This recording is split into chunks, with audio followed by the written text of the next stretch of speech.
Hello everyone, welcome to SSC scholars. So guys, air force XY group के लिए हम practice sets कर रहे थे और आज हम करने वाले हैं इंग्लिश का प्रैक्टिस सेट नंबर 31। सो उम्मीद यही है कि आपका जो एग्ज़ाम है वो नवंबर के फर्स्ट वीक में हो जाएगा, जैसा कि एक ऑफिशियल नोटिफिकेशन में बताया गया था। सो कोशिश यही है कि उससे पहले आपको ज़्यादा से ज़्यादा प्रैक्टिस सेट्स मैं प्रोवाइड करा दूँ, जहाँ से कि आपके क्वेश्चंस बनने के काफ़ी ज़्यादा चांसेस हैं। सो आप भी सपोर्ट कीजिए, वीडियो को लाइक करके, वीडियो को शेयर करके एंड हमारे साथ सभी सेशंस को अटेम्प्ट करके। सो स्टार्ट करते हैं आज के सेशन को।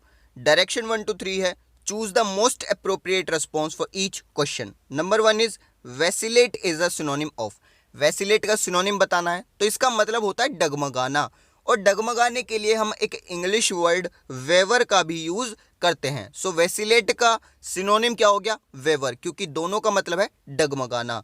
अगर बात की जाए रेलीगेट की, रेलीगेट का मतलब होता है अनदेखा करना, या फिर इंग्लिश में बोलेंगे इग्नोर करना। सस्टेन का मतलब है बरकरार रखना, यानी कोई भी काम है उसको जारी रखना, बरकरार रखना।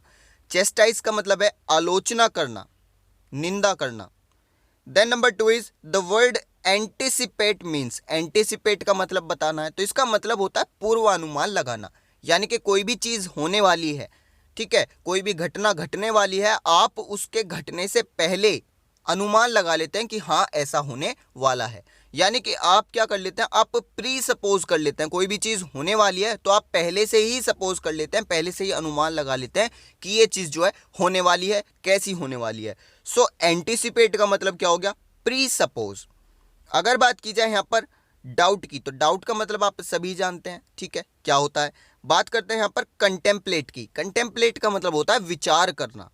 Then number 3 is the word opposite in meaning to grandiose means. Grandiose का अपोजिट बताना है, तो सबसे पहले आपको इसका मतलब पता होना चाहिए। ग्रैंडियोज का मतलब है दिखावटी, या फिर कहेंगे बनावटी, यानी कि कोई भी पर्सन है वो प्रिटेंडिंग है, ठीक है, अपने आप को जो है दिखावा करता है, बनावटी है, कुछ और बनाकर दिखाता है, शो करता है, उसको बोलते हैं ग्रैंडियोज। सो इसका अपोजिट क्या हो जाएगा? एक ऐसा पर्सन जो कि दिखावा नहीं करता, जो कि बनावटी नहीं है, प्रिटेंड नहीं करता, उसके लिए हम यूज करेंगे एक वर्ड अनप्रिटेंशियस। यानी कि ग्रैंडियोस का अपोजिट क्या हो जाएगा? ऑप्शन नंबर सी हो जाएगा, अनप्रिटेंशियस। क्लियर? इसके बाद अगर बात की जाए यहाँ पर अफेक्टेड की, तो इसका मतलब होता है बनावटी, यानी कि ये क्या है? ग्रैंडियोस का सिनोनिम है, ठीक है, दोनों का मतलब सेम है। बात की जाए रियोटोरिकल, तो इसका मतलब भी क्या है? बनावटी या फिर दिखावटी, लेकिन किस सेंस में? बोलने की सेंस में, बातचीत की सेंस में। यानी कि ये जो बातचीत करता है, ये जो बोलता है, वो थोड़ा सा बनावटी, थोड़ा सा दिखावटी तरीके से बोलता है। ऑकवर्ड का मतलब आप जानते हैं, बेढंगा। देन डायरेक्शन 4 to 5 आपका है one word substitution. Number 4 is a tall and strong women, यानी कि एक लंबी और मजबूत औरत, उसको क्या बोलेंगे? सो उसको बोला जाता है अमेजोन। ऑप्शन नंबर बी आपका यहाँ पर करेक्ट होगा, Amazon. Number 5 is a person who studies the origin and history of words, यानी कि एक इंसान जो कि आपके जो वर्ड्स हैं, जो शब्द हैं, उनकी उत्पत्ति कहाँ से हुई, उनकी हिस्ट्री क्या है, ये सब के बारे में पढ़ता है। उस पर्सन को क्या बोलते हैं? तो उस पर्सन को बोलते हैं एटिमोलॉजिस्ट। जैसे कि अभी हमने एक सीरीज स्टार्ट की थी, वर्ड पावर मेड इजी, ठीक है, एक बुक है, उसमें क्या है कि आपके जो वर्ड्स हैं सभी को एटिमोलॉजी के थ्रू बताया गया है। यानी कि ये बताया गया है कि ये जो वर्ड्स हैं इनका डेवलपमेंट कहाँ से हुआ, उत्पत्ति कहाँ से हुई, इनकी हिस्ट्री क्या है। सो जो पर्सन इसको स्टडी करता है उसको बोलते हैं एटिमोलॉजिस्ट। मैंने आपको बताया था कि अगर किसी वर्ड के एंड में IST आ जाए, इसका मतलब है वो उस फील्ड का एक स्पेशलिस्ट है। क्लियर? देन नंबर 6 आपका है स्पेलिंग टेस्ट। यहां पर आपको correctly spelled word find out करना है, सेम एज क्वेश्चन नंबर 7। सो दोनों का आंसर आप कमेंट बॉक्स में मुझे लिखकर बताइए कि कौन सा जो है करेक्ट ऑप्शन यहां पर होने वाला है। वीडियो के एंड में मैं आपको इनके आंसर्स बता दूंगा, जहां से कि आप आंसर्स को अपने चेक कर सकते हैं। फिलहाल के लिए वीडियो को पॉज कीजिए एंड कमेंट बॉक्स में आंसर लिख दीजिए। इससे क्या होगा? आपका सीरीज में एक्टिव पार्टिसिपेशन बना रहेगा। Then number 8 is the indirect speech of. एक सेंटेंस दिया गया है, सेंटेंस क्या है? Call the witness said the magistrate, यानी मैजिस्ट्रेट ने कहा कि विटनेस को बुलाओ। ये आपका सेंटेंस है, इनडायरेक्ट बनाना है। सो आपका जो सेंटेंस स्टार्ट होगा वो किससे होगा? The magistrate. अब अगर आप ऑप्शंस देखें तो देखिए यहाँ पर रिक्वेस्टेड, बेग्ड, ऑर्डर्ड, प्रेयर्ड, तो जो आपका मैजिस्ट्रेट है वो क्या करेगा? क्या वो रिक्वेस्ट करेगा? नहीं। क्या वो भीख मांगेगा? नहीं। ऑर्डर करेगा? हाँ ऑर्डर करेगा, क्योंकि देखिए मैजिस्ट्रेट है वो, ठीक है, मैजिस्ट्रेट एक काफ़ी ऊंची पोस्ट है। सो वो ऑर्डर करेगा कि मैं जो आपका विटनेस है उसको बुलाइए। प्रे करेगा? नहीं करेगा। यानी कि ऑप्शन नंबर सी आपका करेक्ट होगा। The magistrate ordered to call the witness.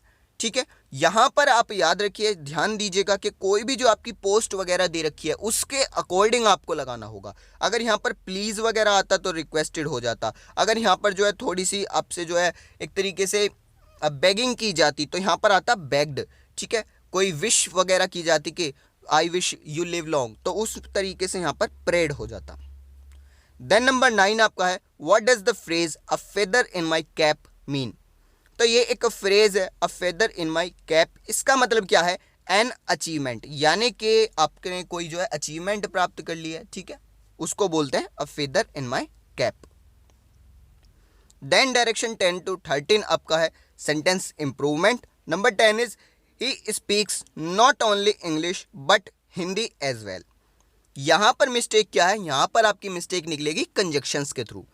आपने कंजक्शन के अंदर पढ़ा था कि नॉट ओनली के साथ हमेशा बट ऑल्सो आता है। सो यही मिस्टेक है, not only English but also Hindi, ये आना चाहिए। सो ऑप्शन नंबर सी आपका यहां पर करेक्ट हो जाएगा, ऑल्सो हिंदी। इसके बाद नंबर 11 है, anxiety and other such emotions are known to be unhealthy to the body.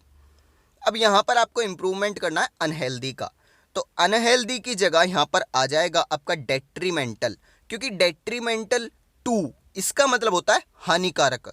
अगर मैं बात करता हूं अनहेल्दी की, तो देखिए अनहेल्दी में यहां पर कोई भी मिस्टेक नहीं है, लेकिन अनहेल्दी के साथ में फोर आता तब ये सेंटेंस आपका करेक्ट होता।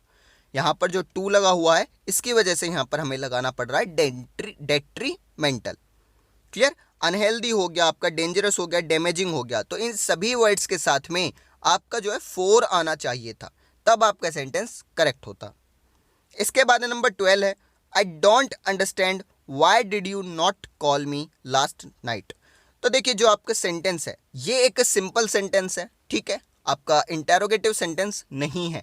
सो आपकी जो हेल्पिंग वर्ब है वो सब्जेक्ट के बाद आनी चाहिए, ठीक है। आपका सिंपल सेंटेंस है तो आपकी जो वर्ब है वो सब्जेक्ट के बाद आनी चाहिए। फॉर्मेट क्या होता है? Subject plus verb plus object.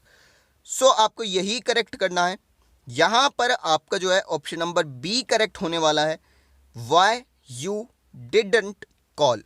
ठीक है, आपका पहले क्या आया? सब्जेक्ट यू, फिर आपकी verb I, then negative and then आपका जो है मेन वर्ब आ गई कॉल। तो यहां पर आपका ऑप्शन नंबर बी करेक्ट होगा। इसके बाद नंबर 13 है, everybody was alarmed from the news of murder. तो एक चीज याद रखिए, अलार्म्ड के साथ में आपकी प्रीपोजिशन हमेशा एट यूज की जाएगी, यानी ऑप्शन नंबर सी यहां पर करेक्ट होगा, everybody was alarmed at the news of murder. Then direction 14 to 15 आपका है fillers. Number 14 is the flood damaged the books so much that it was impossible to dash them. अब यहां पर क्या कहना चाह रहा है कि जो फ्लड है, जो बाढ़ थी, उसने क्या किया कि सारी बुक्स को डैमेज कर दिया था और बहुत ही ज़्यादा डैमेज कर दिया था, सो मच, इतना कि ये इम्पॉसिबल था कि उन्हें जो है दोबारा पुरानी जो कंडीशन है उसमें लाना ये जो है इम्पॉसिबल हो गया था। तो इसके लिए आप यूज़ करेंगे रिट्रीव, यानी ऑप्शन नंबर ए। रिट्रीव का मतलब क्या होता है? पुरानी स्थिति में लाना। अगर मैं बात करता हूँ रिट्रेस की, तो इसका मतलब होता है अपने कदम वापस खींचना, कोई सेंस नहीं देगा यहाँ पर।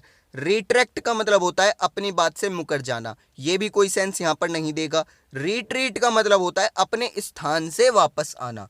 सो यहाँ पर जो है अगर आप ये तीन ऑप्शंस देखें तो कोई भी सेंस नहीं दे रहे सिवाय ऑप्शन नंबर ए के, रिट्रीव, जिसका मतलब है पुरानी स्थिति में लाना।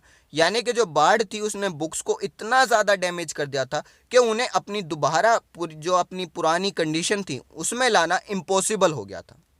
क्लियर? इसके बाद नंबर 15 है, the student was punished for his dash. अब जो स्टूडेंट है, जो विद्यार्थी है, उसको पनिश किया गया था, क्यों, किस चीज़ के लिए? तो देखिए इम्प्रूडेंस यहाँ पर आपका करेक्ट आंसर होने वाला है। क्यों?